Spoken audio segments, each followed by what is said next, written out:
The working life of a locomotive, as well as most other forms of transport, is finite. At some point it becomes more beneficial to replace an engine with a more modern design than continue to repair and upgrade the existing one. And when this happens, an engine will typically get scrapped, aside from the lucky few who may be preserved instead. However, the 1950s saw the introduction of a modernisation plan for British railways, meaning that even if it was more beneficial to keep the older steam engines around, they had to be replaced by diesel engines before a certain date. Stepney's book begins with a conversation between Percy and Douglas, with Percy explaining this situation to Douglas whilst we see an infamous picture on the opposite page. Some old decrepit engines are sitting on some sidings, looking in horror at a man with a blowtorch ready to cut them up. It's perhaps the most harrowing illustration in the entire railway series, and it makes you wonder how these engines' lives would have played out back when they were operational. There's only one way to find out, and that's by drawing.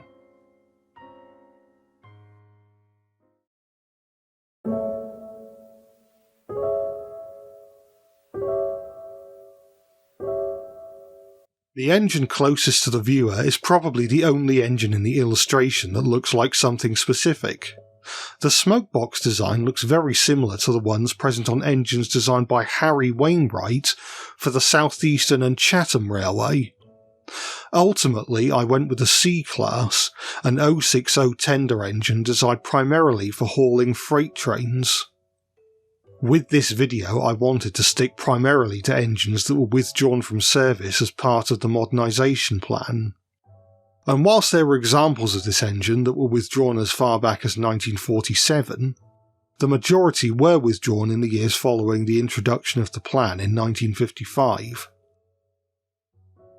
The C-classes were all withdrawn from regular service by 1962, but some were kept on as departmental shunters at Ashford Works, which allowed one member of the class, number 31592, to be preserved.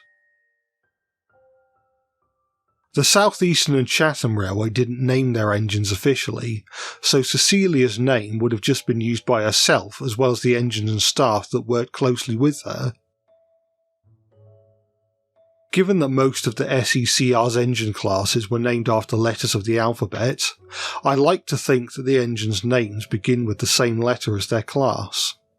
We're not including Bluebell here since she didn't get that name until she was preserved. I've drawn Cecilia pulling a slow goods service. She was often looked down upon by the larger, faster 440 locomotives in her shed because they considered the trains she pulled to be unglamorous or even vulgar. Cecilia didn't mind the slow goods trains at all, however. Somebody had to pull them, and although she would occasionally suggest that the fast passenger engines could pull her slow goods services from time to time, for some reason none of them had actually taken her up on the offer. I've gone with a pre-grouping colour scheme for this drawing. Since World War I, the C-classes generally wore either grey or black, and I wanted to have a go at replicating the Wainwright green colour scheme that the C-classes would have worn in their early days. I've always been a fan of this colour scheme, and I think I did it justice in the end.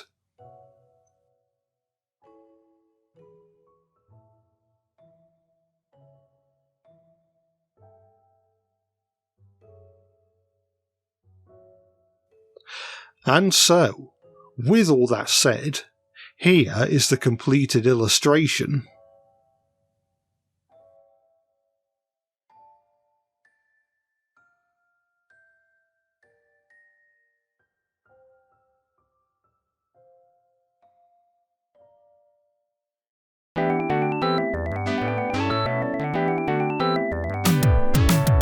The next engine is a little more nondescript. It appears to have 6 wheels, although it's difficult to tell at a glance if the front set of wheels are a leading axle or part of the driving wheels. The engine also seems to have an open cab and no rear coal bunker. My guess would be that this engine has already started to be dismantled, and they once had a coal bunker but it has now been removed. With this in mind, it's possible that there was a trailing axle underneath the now gone coal bunker, perhaps indicating that this engine was either an 062 or a 242 in service, depending on how you interpret the front wheels. One thing of note is that this engine has front sandboxes. And if you watched my video on Percy's mainland buddies, you may remember that I struggled to find a class of 242 tank with front sandboxes. I nearly considered making this engine one of the characters in that video. If nothing else, it would explain why Percy has such strong feelings towards the modernisation plan. However, I wanted all the engines in this video to be new and never before seen, so I went with a different idea. By now, I'd decided that this engine would probably be an 062 tank engine. I considered several classes of engine, but in the end I went with a very nice engine class, the London, Tilbury and Southend Railway Class 69. More specifically, I based them on the Midland Railway rebuilds of this class, where they were modified to have Midland style smoke boxes and chimneys. Like the SECRC class, these engines were primarily goods engines but could do pretty much any work they were given, technically making them mixed traffic engines. Whilst the Midland Railway and early LMS were much more generous with their red livery in contrast to the LMS in its later years, I don't know for certain if the LTSR 062 tanks were ever painted in that colour scheme. They may have just been painted black the entire time. But given their status as mixed traffic engines, I don't think it's out of the question that at least some of them could have been painted up in that livery. In contrast to the South Eastern and Chatham, the London, Tilbury and Southend Railway named the vast majority of its engines, though they lost their names following the merger with the Midland Railway. So for this engine I didn't need to come up with a name, just pick a member of the class. I've gone with Basildon. I've shown them heading down the main line with a fast train of perishable goods. In contrast to Cecilia's slow goods train, I like to think that Basildon likes going fast and refuses to let their status as a primarily goods engine get in the way of that. So they're always looking to pull fast goods services, often offering to swap jobs with other engines to make sure they get the job they want. What interests me about Basildon is their withdrawal date. The majority of engines in this class were withdrawn between 1958 and 1959. However, some sources say that Basildon was withdrawn in 1962, whereas other sources say that they were withdrawn in the late 1950s like the rest of the class. Maybe Basildon was able to evade the cutter's torch once, but couldn't hide forever. For once, they weren't fast enough.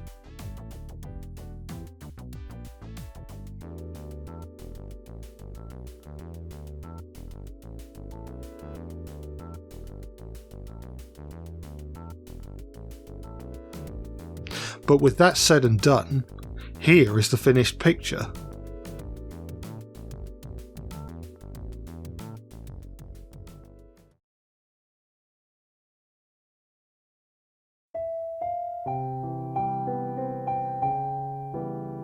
As well as the two engines in the foreground of the illustration, we see two other engines languishing in the sidings. One of them even has their smokebox door missing. These two engines appear to have similar features to one another, so I don't think it's unreasonable to speculate that they could be in the same class, and work together when operational.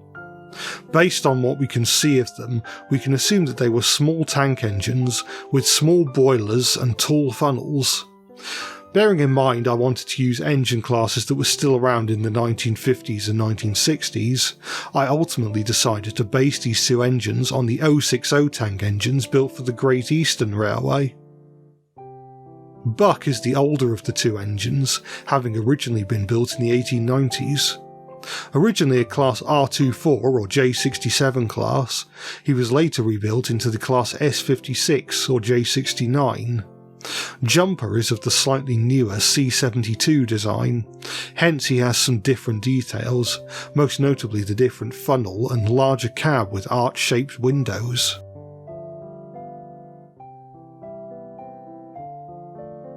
The two engines work together at a large terminus station in a big city.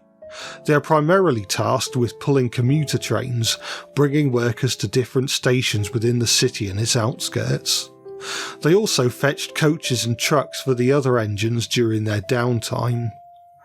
Buck was the more experienced engine and acted as a mentor towards Jumper.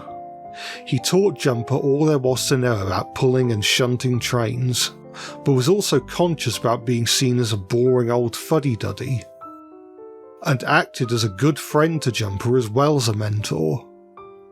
The two engines became virtually inseparable from one another.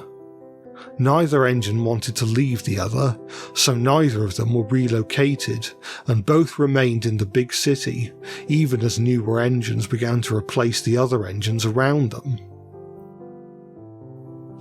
As the modernisation era dawned, it was clearer than ever that the two engines' days were numbered. It was a time of fear and uncertainty for Buck and Jumper. Eventually, the day came where Jumper was withdrawn from service. Buck was heartbroken, and insisted that if the scrap man was going to take Jumper, then they'd have to take him as well. The two engines were taken onto a set of sidings and scrapped as they lived, together.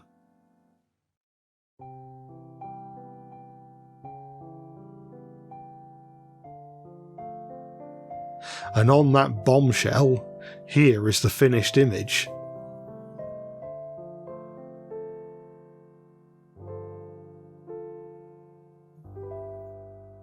And there we are. Those were some drawings of the scrap engines in their prime. It's a great shame what happened to them, but we can always imagine the kinds of lives that these engines would have lived back when they were in steam and pulling trains. Whilst it's always important to look towards the future, it's also good to look back on the good times of the past. Be sure to subscribe so you don't miss my next video, which will hopefully be a little more light-hearted.